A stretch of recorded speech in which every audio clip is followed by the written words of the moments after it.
আমাদের SSK MTV channel subscribe করুন এবং পরবর্তী ভিডিও দেখার জন্য পাশে থাকা বেল আইকন বটনটি টাচ করুন।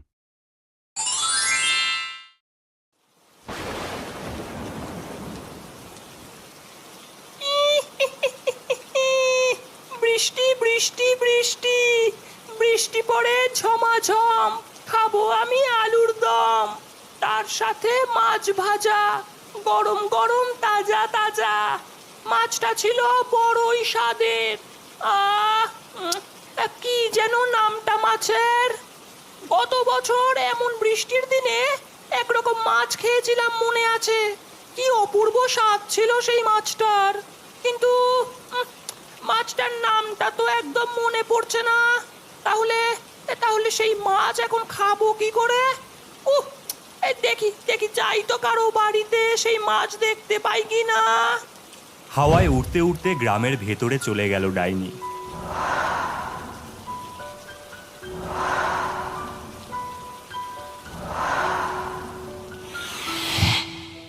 আরে আরে ওই তো সেই মাছ। ছেলে মেয়েগুলো দেখছি মাছ ভাজা খেতে বসেছে। পেয়েছি পেয়েছি, খুঁজে আমি পেয়েছি সুস্বাদু সেই মাছের রাজা। খাবো আমি আজ ভাজা। এটা কি মাছ মা? বাবা গোপাল, আজ ইলিশ মাছ রান্না করেছি। আজ ইলিশ দিয়েই ভাত খেয়ে নাও। না মা, তুমি তো জানো আমার ইলিশ মাছ খেতে একদম ভালো লাগে না। একটা দিন খেয়ে নাও বাবা, দেখো তো গৌরী কেমন ইলিশ মাছ দিয়ে সব ভাত খেয়ে নিচ্ছে। তুমি আমার মাছটাও গৌরীকে দিয়ে দাও মা। না, আমি তোর মাছ খাবো কেন? নাও গোপাল, দেরি করো না, তাড়াতাড়ি খেয়ে নাও। আমি যেন একটু পরে এসে দেখি তোমার সব খাওয়া হয়ে গেছে। ছেলেটা এখন ওর মায়ের দিকে তাকিয়ে আছে, এই ফাঁকে ওর মাছটা খেয়ে নি। মা চলে গেলেন। ডাইনিও হাত বাড়িয়ে গোপালের পাত থেকে মাছটা তুলে নিল। এ কি, আমার থালার মাছটা গেল কোথায়? গৌরী, তুই নিয়েছিস? কই না তো, কোথায় গেল তোর মাছটা? গৌরীর অন্যমনস্কতার সুযোগে ডাইনি মেয়েটা দেখছি ভাইয়ের দিকে তাকিয়ে আছে, এই ফাঁকে ওর মাছটাও সাবড়ে নি। এ কি রে গোপাল, আমার মাছটাও যে অদৃশ্য হয়ে গেল। তাই তো রে, কি ব্যাপার বলতো? উফ, কি হলো কে জানে। যাকগে, চুপচাপ ভাতগুলো খেয়ে নি। মা যদি জানতে পারে খুব রাগ করবে, হয়তো বলবে না খেয়ে আমরা গল্প করছিলাম বলেই এমন হয়েছে। ঠিক বলেছিস, তাড়াতাড়ি ভাতটা খেয়ে নি।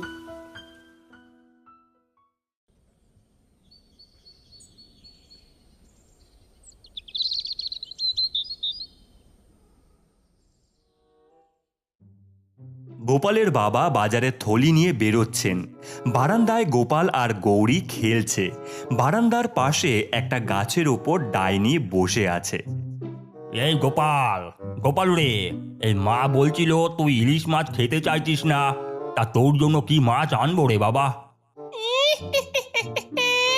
অন্য মাছ নয়, গোপালের মুখ দিয়ে ইলিশ মাছের নামই বেরোবে।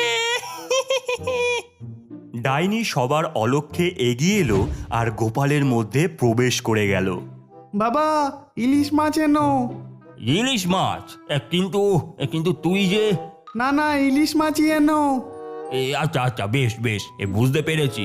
কালকের ইলিশ মাছটা খেয়ে ভালো লেগেছে নিশ্চয়ই। হ্যাঁ, বাবা চলে গেলেন। এ কি রে, খেতে চাস না, তাও বাবাকে ইলিশ মাছ আনতে বলেছিস? ইলিশ মাছ আনতে বললাম? এমন কেন বললাম কিছুই তো বুঝতে পারছি না। ভাই, খেতে ইচ্ছে না করলেও নিজেই যখন ইলিশ আনতে বলেছিস তখন আজ কষ্ট করে খেয়ে নে, তবে অতটাও খারাপ হয়নি, খেয়ে দেখ। ভাই বোনের কথার মাঝে দুজনের পাত থেকেই ইলিশ তুলে ডাইনি খেয়ে নিল। খেতে মজা, খেতে মজা, টাটকা তাজা ইলিশ ভাজা। আমি কিন্তু ইলিশ মাছ আনতে বলতে চাইনি। খাবারের দিকে তাকালো গোপাল। এ কি, আমার থালার মাছটা গেল কোথায়? থালার দিকে তাকিয়ে আমারটাও। চেঁচাস না, কাল থেকে আমরা খেয়াল রাখবো। এমন কেন হচ্ছে?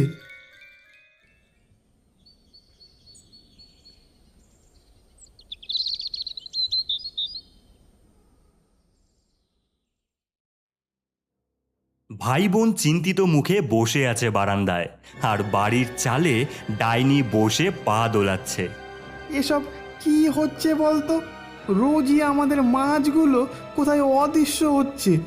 শুধু কি তাই, তুই যে রোজ বাবাকে ইলিশ আনতে বলিস। ঠিক বলেছিস। তাছাড়া কদিন ধরে অনেক চেষ্টা করেও তো আমরা বুঝতে পারলাম না এমন কেন হচ্ছে। আমার মনে হচ্ছে এসব কোনো ইলিশ খেকো মেছো ভূত বা পেতনির কাজ। নিশ্চয়ই আমাদের বাড়িতে আস্থানা গেড়েছে। ঠিক বলেছ, ঠিক বলেছ। ডাইনি আমি, ইলিশ খেকো। হ্যাঁ, এখন শোন, ওটাকে শায়েস্তা করার একটা প্ল্যান এসেছে আমার মাথায়। গোপালের কানে কানে কিছু বলল গৌরী। ভাই, কাল সকালে নদীতে আমরা মাছ ধরতে যাব।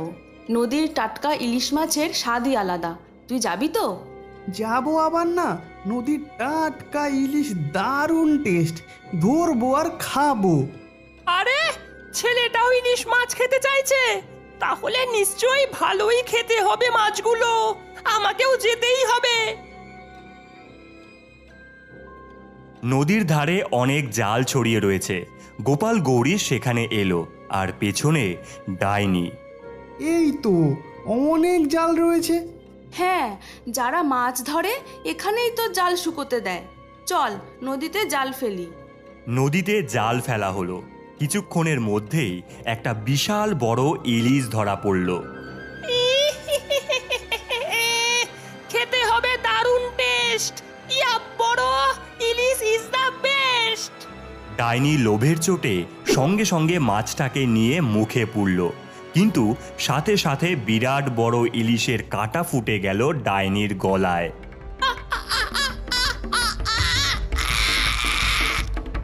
দেখ ভাই, বড় মাছটা জালে উঠতেই খাওয়া হয়ে গেল। আর একটা চিৎকার শুনতে পেলি? নিশ্চয়ই ওর গলায় কাটা ফুটেছে। হ্যাঁ, শুনেছি। খুব ভালো হয়েছে, ফ্যান্টাস্টিক। পেতনিটা গলার কাটা বের করুক, ততক্ষণে চল আমরা পালাই। ছুটে পালালো ভাই বোন।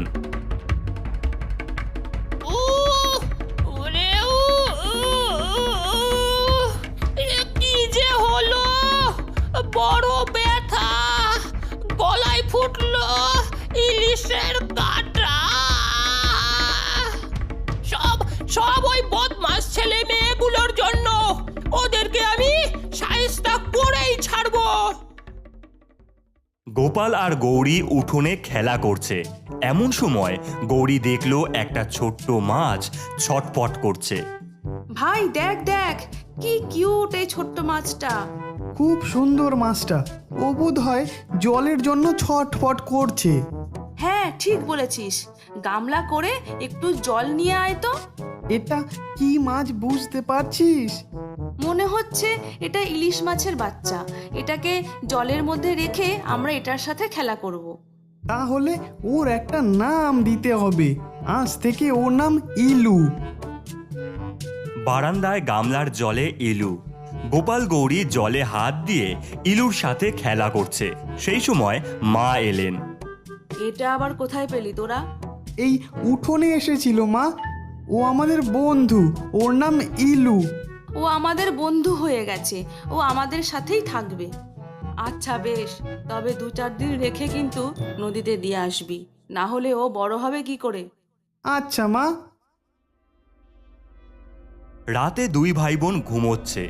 এমন সময় ঘরের এক কোণে গামলার মধ্যে ইলু অনেক বড় হয়ে গেল।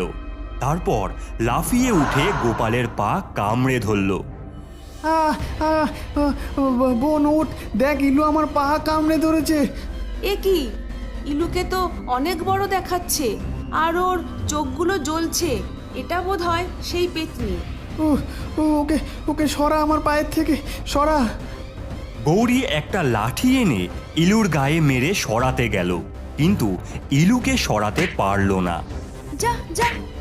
সেই সময় শোনা গেল ডাইনির গলা। যদি পারো ধাঁধার উত্তর, ছাড়বো পা, দেব না কামড়। বলো দেখি, এক বাড়িতে থেকে ঝগড়া রাগারাগি, দূরে গেলে কিন্তু তাকেই মিস করি। কোন সম্পর্ক এটা? ব্যথা ব্যথা করছে। ভাই কাঁদিস না, এটা আমি পারবো। এটা হলো ভাই বোনের সম্পর্ক। ঠিকই বলেছ, আজ ছেড়ে দিলাম, কাল কিন্তু আবার পায়ে কামড় দেব। আর হ্যাঁ, আমাকে তাড়ানোর চেষ্টা করে লাভ নেই, পারবে না। চল এটা নদীতে ফেলে আসি। হ্যাঁ চল। নদীর ধারে ইলুকে গামলায় নিয়ে এসেছে ভাই বোন। নে এবার ফেলে দে, জল শুদ্ধ উপুর করে। গামলা উপুর করা হলো, জল সব পড়ে গেল, কিন্তু মাছটা গামলার মধ্যে রয়ে গেল। আরে মাছটা থেকে গেল যে।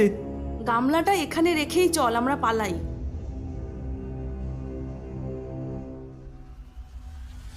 ভাই বোন ঘুমোচ্ছে। ঘরের কোণে গামলা থেকে ইলু আবারও বড় হয়ে লাফিয়ে ধরল গোপালের পা। আহ, আমার পা, আমার পা।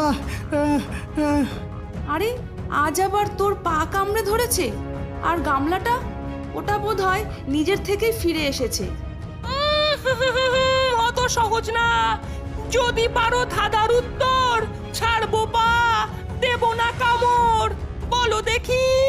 পাতা আছে, গাছ নেই, তারা আছে, আকাশ নেই, জল আছে, মেঘ নেই, কি সেটা? ভেবেছিলে আমাকে তাড়াবে? সেটি হচ্ছে না বাবু চাঁদ। এবার দাও ধাঁধার উত্তর। ব্যথা করছে মন, ব্যথা করছে।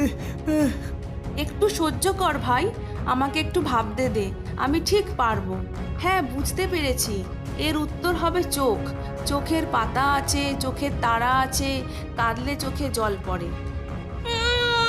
হ্যাঁ ঠিকই বলেছো, তবে কাল আবার আসবো। কিছু একটা কর বোন, এই পেতনির অত্যাচার আর সহ্য হচ্ছে না, তাড়ানো যাচ্ছে না। সত্যিই রে, তার ওপর ধাঁধার উত্তর জানতে চায়। যদি কোনো দিন না পারি? কি হবে তবে?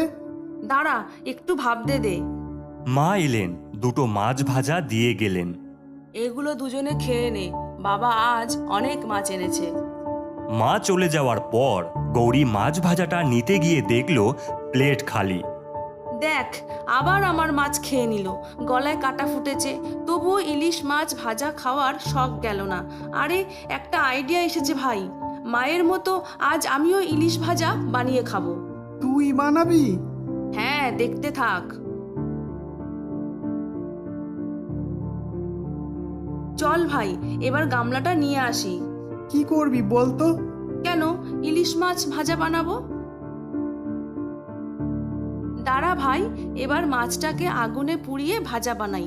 পোড়া পোড়া ইলিশ ভাজা খেতে দারুণ লাগে। সত্যি বোন? হ্যাঁ রে। ইলুকে তুলে আগুনে ফেলতে গেল গৌরী, কিন্তু পারল না। দাঁড়া, আমিও হাত লাগাচ্ছি। গোপাল উঠে ইলুকে নিয়ে টানাটানি শুরু করলো, কিন্তু নড়াতে পারল না। দাঁড়া ভাই, এই গামলা শুদ্ধই তবে রোস্ট বানাই। এরপর ইলু সহ গামলাটা আগুনের ভেতর দিয়ে দিল গৌরী। মাছ থেকে ধোয়ার কুণ্ডলি পাকিয়ে বেরিয়ে এলো ডাইনি। তার গায়ে আগুন লেগে গেছে। ওরে ওরে ওরে ওরে বাবারে, ওরে বাবারে বাবারে, ওরে ওরে পুড়ে গেল পুড়ে গেল, ওরে বাপরে পুড়ে গেল রে, আগুনের তাপে মরে গেল রে। ওরে ইলিশ খেকো ডাইনি আমি, ইলিশ খাওয়া ঘুচলো রে। ধোয়ার কুণ্ডলি পাকানো ডাইনি হাওয়ায় মিশে পালিয়ে গেল।